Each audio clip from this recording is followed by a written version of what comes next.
तमाम मराठी बांधवांनो, भगिनींनो आणि मातांनो,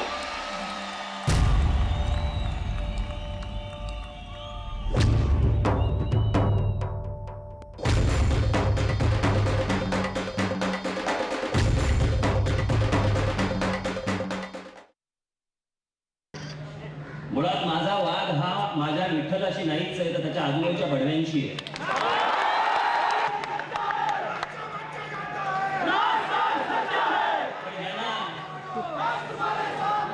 ज्या लोकांना दीड दमडीचं राजकारण कळत नाही, त्या लोकांसाठी म्हणून मी आज या क्षणाला शिवसेनेच्या नेतेपदाचा राजीनामा इथे देत आहे.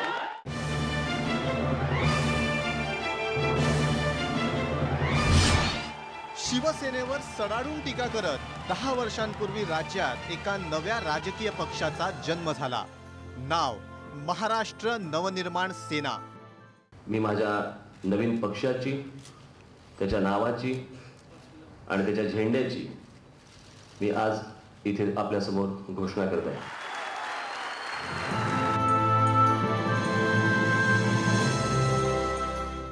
या वर्षात अनेक गोष्टी बदलल्या. पुलाखालून बरंच पाणी वाहून गेलंय. हे पाणी वाहून जात असताना राज ठाकरे आणि त्यांच्या पक्षालाही आपण कुठे उभे आहोत हे व्यवस्थित कळून चुकलंय. शिवसेना प्रमुखांना प्रबोधनकारांनी महाराष्ट्राला अर्पण केलं होतं, मात्र आपल्या पाठीशी कोणीच नाही असं सांगत राज ठाकरेंनी शिवाजी पार्कवर विराट सभा घेऊन जाहीरपणे सांगितलं की ते स्वतःला महाराष्ट्राला अर्पण करतायत. माझ्या हातात सत्ता द्या, महाराष्ट्राचं नवनिर्माण करेन, महाराष्ट्राच्या नवनिर्माणाची ब्ल्यूप्रिंट माझ्याकडे आहे. ही ठाकरी भाषा आणि आक्रमक शैली लोकांना आवडली. मी स्वतःच सांगतो की मी आज या क्षणाला महाराष्ट्राला स्वतःला अर्पण करत आहे.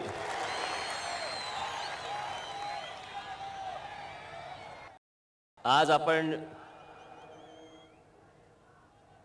ज्या ताकदीने इथे शिवतीर्थावरती जमलात, आपण सगळेजण आलात,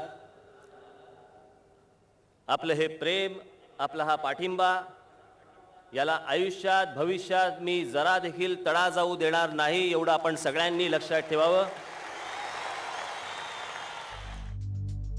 बाळासाहेब थकलेले होते. त्यांच्या जाहीर सभा, त्यांची थेट भेट कमी होत चाललेली. त्यांची पोकळी राज भरून काढणार असं राज ठाकरेंच्या पहिल्या भाषणानंतर लाखो लोकांना वाटायला लागलं, ज्यामध्ये मराठी तरुण मोठ्या संख्येनं होता. याच मराठी ऋणाच्या आधारे आणि आक्रमकतेनं राज ठाकरेंनी पक्ष वाढवायला सुरुवात केली.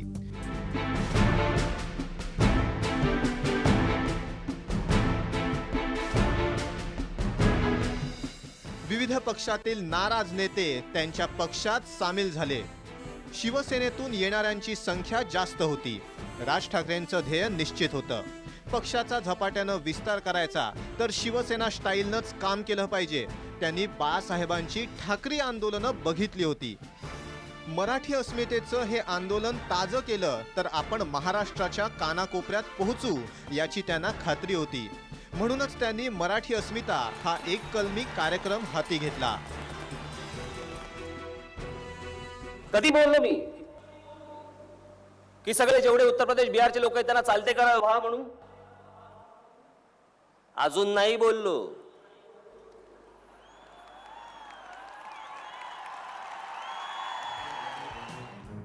नोकरी, पैसा, उद्योग या तीनही गोष्टी मराठी माणसासाठी अत्यंत जिव्हाळ्याच्या हे राज ठाकरे यांना माहिती होतं. त्यामुळेच त्यांनी तुमच्या नोकऱ्या, तुमची जमीन, तुमचे उद्योग परप्रांतीय पळवतायत असं जाहीर सभांमधून सांगायला सुरुवात केली. राज ठाकरेंचं आक्रमक भाषण ऐकून अनेक तरुणांना वाटायला लागलं की काहीतरी केलं पाहिजे. आणि हे पारखून राज ठाकरेंनी मराठीचा सूर आणखीन आळवायला सुरुवात केली. महाराष्ट्राच्या विकासासाठी आणि जगाला हेवा वाटेल असा महाराष्ट्र घडावा यासाठी या पक्षाची स्थापना झाली आहे. आणि महाराष्ट्रापुरता हा मर्यादित असलेला पक्ष जो महाराष्ट्रातल्या मूळ मराठी माणसांचा पक्ष म्हणून आहे आणि त्यांनीच भरभरून पाठिंबा दिल्यामुळे आज अनेक ठिकाणी आम्हाला इतक्या अल्पावधीमध्ये प्रचंड यश मिळालं. महाराष्ट्रात राहता तर मराठी भाषा आलीच पाहिजे, मराठी पाट्या दुकानांवर पाहिजेत मराठी कलाकारांना थिएटर्स हवीत हे मुद्दे राज यांनी तरुणांपुढे मांडले. शिवसेनेची लोप पावत चाललेली राडा संस्कृती ही मनसेनं जिवंत केली. मनसेचे कार्यकर्ते रस्त्यावर उतरून तोडफोड करायला लागले. राज ठाकरेंचं खुलेआमपणे समर्थन करायला लागले. या सगळ्या परिस्थितीचा फायदा राज ठाकरेंनी करून घेतला. राज ठाकरे मराठी माणसाच्या भल्यासाठी तुरुंगात गेले असा प्रचार सुरू झाल्यानं मनसे अजूनच मजबूत झाली.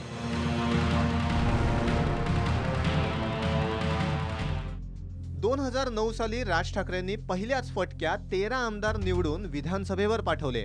2012 मध्ये मुंबई महापालिकेत मनसेचे 27 नगरसेवक निवडून आले. विशेष म्हणजे शिवसेनेचा बालेकिल्ला मानल्या जाणाऱ्या दादरला मनसेनं उद्ध्वस्त केलं. दादरमध्ये शिवसेनेचा एकही नगरसेवक, एकही आमदार, खासदार निवडून न येणं बाळासाहेबांच्या जिव्हारी लागलं. ही खंत त्यांना शेवटपर्यंत सलत राहिली. माझ्या हातात सत्ता द्या, मी महाराष्ट्राचं नवनिर्माण करेन असं म्हणणाऱ्या राज ठाकरेंवर नाशिककरांनी विश्वास ठेवला आणि मनसेच्या हातात नाशिकच्या महानगरपालिकेची सत्ता दिली. मात्र मनसेला या महानगरपालिकेच्या सत्तेचा सामान्यांसाठी उपयोग करता आला नाही. मनसेने विकासाची कामं नाशिकमध्ये केली नाहीत अशी तीव्र नाराजी काही वर्षांनंतर नाशिककरांनी व्यक्त केली. नाशिक महापालिकेच्या रूपानं मनसेच्या हाती संपूर्ण सत्तेचं एक मॉडेल हाती आलं. राज यांनी याचा पुरेपूर वापर करत आपापल्या नवनवीन कल्पना राबवल्या. नाशिकचा कचऱ्याचा प्रश्न असोत की लोकोपयोगी उपक्रमांचा मुद्दा, राज यांची नियोजन आणि सौंदर्य दृष्टी त्यात पाहायला मिळाली. गोदा पार्कच्या रूपानं नाशिककरांना याची प्रचिती आली. कुंभमेळ्यासारखं शिवधनुष्यही मनसेनं पेललं. राज ठाकरेंची मनसे वाढत होती. उद्धव ठाकरे यांची शैली बाळासाहेबांसारखी आक्रमक नाही. त्यामुळे राज ठाकरे प्रकाशझोतात आले. बाळासाहेबांची प्रत्येक गोष्ट राज ठाकरेंमध्ये लोकांना दिसायला लागली. रुबाबदार व्यक्तिमत्व, ठाकरे घराण्याची ओळख असलेला चष्मा, उत्तम राहणीमान, खणखणीत आणि स्पष्ट भाषा, त्याला जोड म्हणून आक्रमकता आणि सतत कार्यकर्त्यांसोबत असलेला संवाद, या बाळासाहेब आणि राज ठाकरेंमधल्या काही साम्य असलेल्या गोष्टी. लहानपणापासून बाळासाहेबांबरोबर वावरल्यानं त्यांचे निर्णय, निवडणुका, सभांचा राज यांच्यावर चांगला प्रभाव झाला होता. बाळासाहेबांच्या शेवटच्या काही दिवसात राज ठाकरेंच्या मातोश्रीवर असंख्य फेऱ्या झाल्या. इतकंच काय तर उद्धव ठाकरेंना हृदयविकाराच्या त्रासामुळे हॉस्पिटलमध्ये दाखल केल्याचं कळताच राज ठाकरे पक्षाचा पदाधिकारी मेळावा सोडून अर्ध्या रस्त्यातून मुंबईला परतले. उद्धव ठाकरेंना स्वतः गाडी चालवत मातोश्रीवर आणलं. ही दृश्य साऱ्या महाराष्ट्रानं पाहिली. चर्चा सुरू झाली, 2 भाऊ एकत्र येणार. राज ठाकरेंचा पक्ष मनसे दरवेळी केलेली आंदोलनं आणि घेतलेल्या राजकीय भूमिका या सातत्यानं वादात राहिल्या. सुरुवातीच्याच टप्प्यामध्ये मनसेनं उत्तर भारतीयांविरोधातलं आंदोलन सुरू केलं. मराठी मुलांच्या नोकऱ्या या उत्तर भारतीय हिरावून घेत आहेत अशा स्वरूपाचा आरोप करत आंदोलनं उभी केली. लोकांनी जोरदार प्रतिसादही दिला. त्यानंतर नोकर भरतीच्या प्रक्रियाही उधळून लावण्यात आल्या.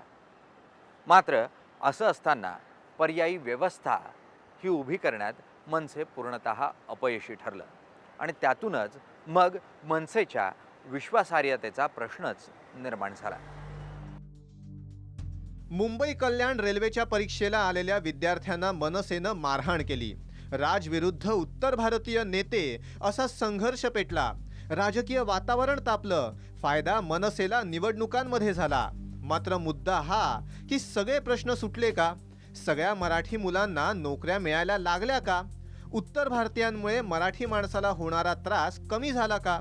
यातल्या बहुतांश प्रश्नांची उत्तरं नाही अशीच मिळतील.